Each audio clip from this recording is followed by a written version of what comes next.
Well, I decided to go into real estate a number of years ago. In my past life, I worked with defense contractors, big firms like Lockheed Martin, Northrop Grumman, and it was a great living. It was a good business, but it was just being very restrictive. I was in the office all day, suit and tie all day, sitting behind a computer screen the majority of the time. And that just isn't how I viewed myself moving forward for my professional life. It was good for 8 years, but beyond that, I didn't see myself taking it much farther.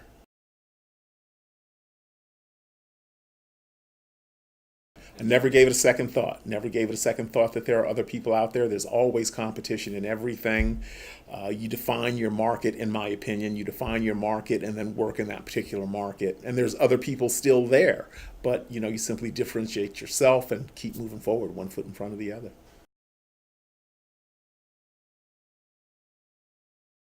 There wasn't any resistance, actually. I got started at a good period of time in the early 2000s.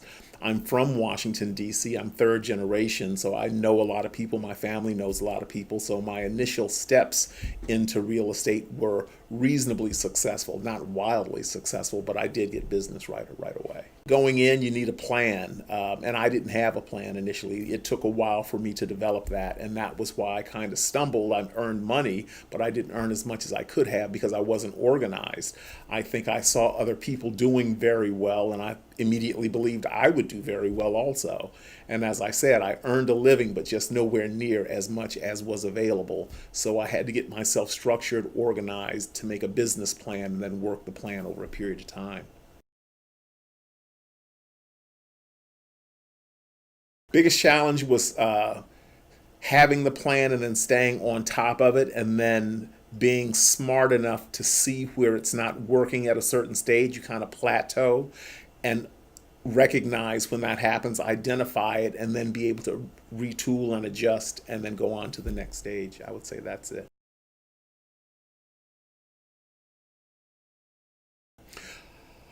I dream of having the ability to help some specific people in my family financially. I dream of having an even better life than I already have, and my life is pretty good right now. But I see myself in a certain light. And I've had this idea about myself ever since I was a teenager.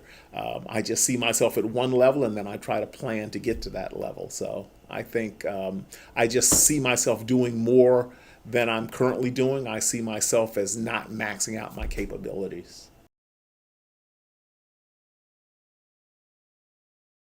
It isn't so much for me. I have parents who are retired. I'd like to do more with them and for them. I currently do, but I'd like to do even more. And for myself, I'd like to just be more organized for retirement and things like that.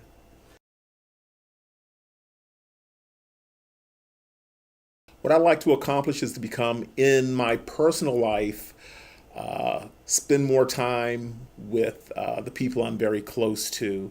I'm active in my alumni association, be more social. Um, in my professional life, I see myself elevating into different markets in Washington, D.C. and Maryland primarily, and doing larger transactions and being involved on different levels in different groups.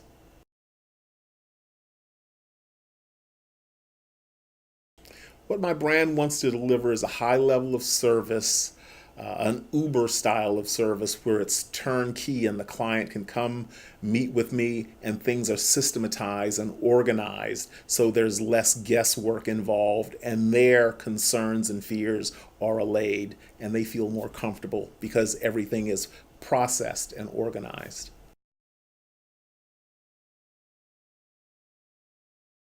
Being a realtor means to me freedom. I control my own schedule. Uh, Likewise, I control my own income, but it's the freedom to not be behind that computer screen 8 to 9 hours a day during the business week as I was before. So for me, being a realtor is freedom. It's control over your financial future, your professional future, but you have to be very organized to have that.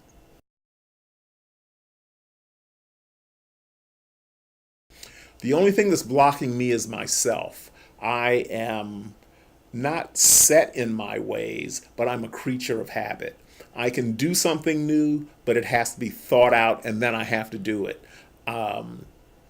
I'm spontaneous, but not that spontaneous. I'm not just going to go off the rails and just do something. I really put a lot of thought into it, and sometimes I tend to overanalyze things. So I think, well, I know that's what's holding me back. Like I said, I'm doing well, but I can do better. It's just my own inhibition sometimes. What makes me different is that all agents say, well, I go the extra mile for my client. I actually do. I can give you several examples. I got a referral from a woman who wanted a particular unit in a particular neighborhood. It wasn't available. So I went through the tax records and began cold calling all of the people in a particular building that she was interested in, and I found two people willing to sell. So I think most agents, first of all, aren't going to cold call. I'll do that. Second, I actually did it and was successful with it. So I think that's an example of going the extra mile. I would describe myself as unique in that, as I said, I'll go the extra mile and I'll do things that most agents will not do. Um, I typically have an outgoing personality. I'm more of an extrovert than an introvert. And I typically learn things about clients that I'm working with to learn what their lifestyle is so that I can more so satisfy their needs going forward.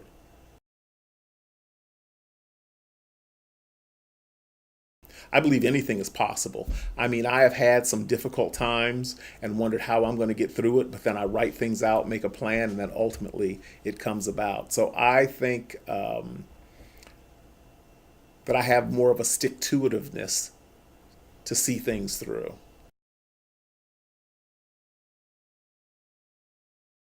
The future. I'm excited about the future.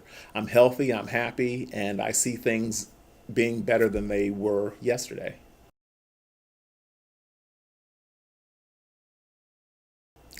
I spend time a lot with my folks. As I said, my folks are retired.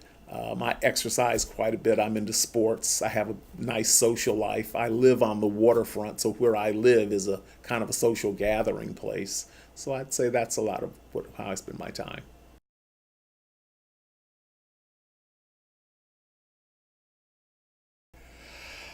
I'd say there are several.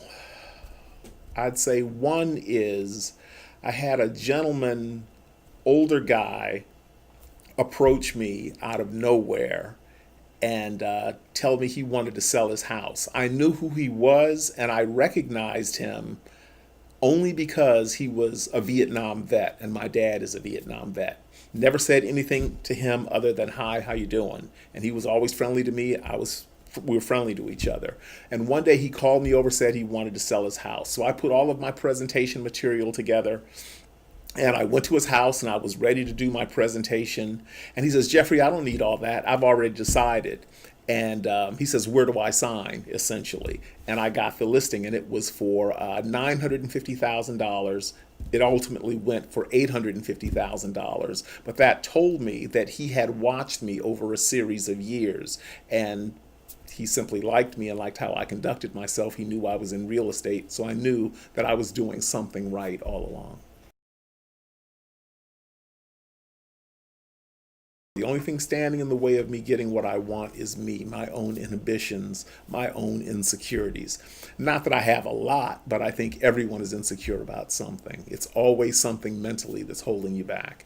As I said, I had some financial setbacks earlier in my life, but I overcame them.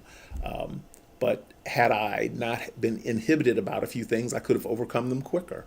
So all of my problems are my own.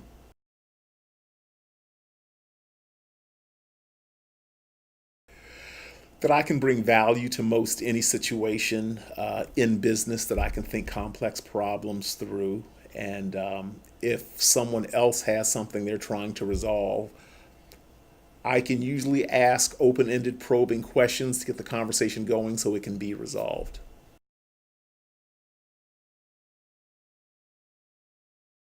It's the freedom to construct my own schedule, to earn my own money, and to determine what I want to do and not be in a restrictive environment as I was when I was with defense contractors.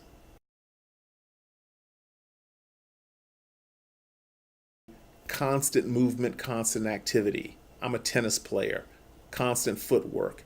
In real estate, it's constant contact, constant interaction with individuals. So I'd say constant movement and constant thought. You always have to be doing something new every single day, something that's focused on getting you to the next stage. You're not going to get all the way to the finish line, but you have to do something that's going to advance you a little bit.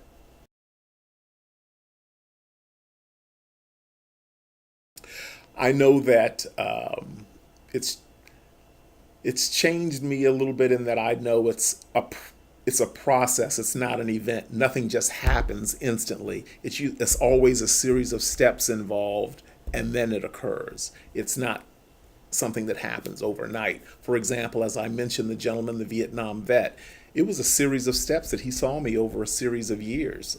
We knew each other casually for, I'd say, maybe 6 years before we had a long conversation, and it resulted in $850,000. So had I just approached him, it probably would not have gone the same way. He had to look at me. So I'd say it's a series of steps in life.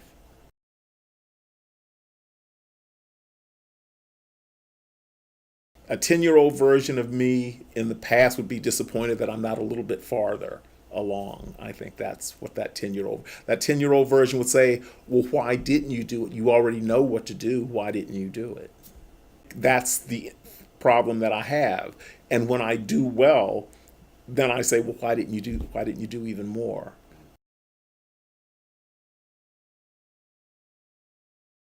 I haven't focused on it. I've had success in the kind of the middle market. I'd say $300,000 to $600,000 market. I've had success there, and I work with architects and developers. So as soon as I find that property, I can get a transaction relatively quickly. So I think being satisfied in that middle market has inhibited me from moving to an upper market because it's going well here. Whereas I know I can be in both markets.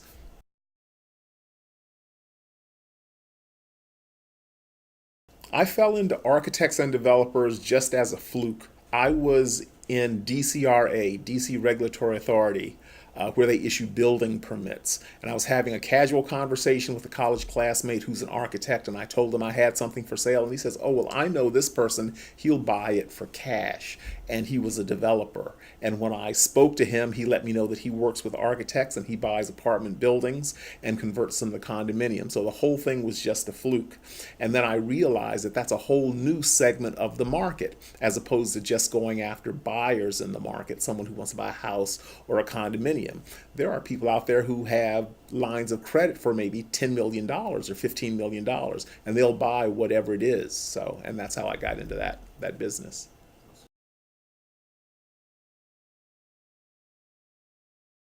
Remax is very entrepreneurial. I meet a lot of people here who are already working with architects and developers. I work with a lot of people here who have more experience than I do.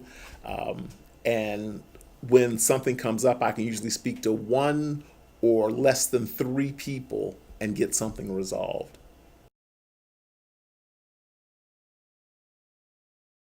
More financial security so I could do more stuff for my folks who are retired. And then we have children who are growing up and they need things as well. So it's not for me, it's more so for other people.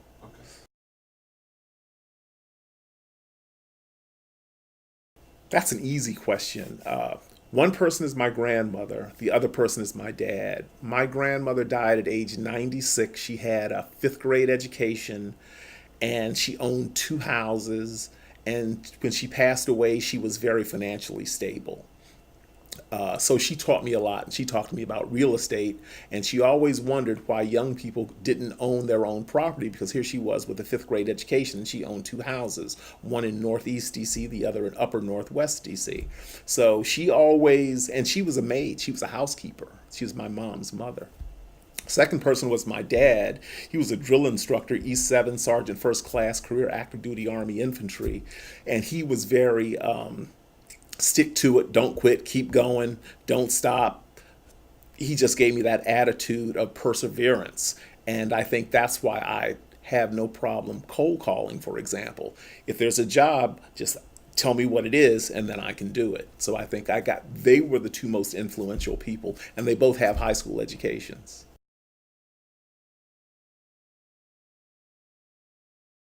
My name is Geoffrey Blake Thornton. I'm a third generation Washingtonian. I'm with Remax Allegiance Real Estate, Capitol Hill Eastern Market Office. My phone number is 202 489 6471. And my email is jeffrey@jeffreythornton.com. If you look me up on Facebook, it's Geoffrey B. Thornton Real Estate.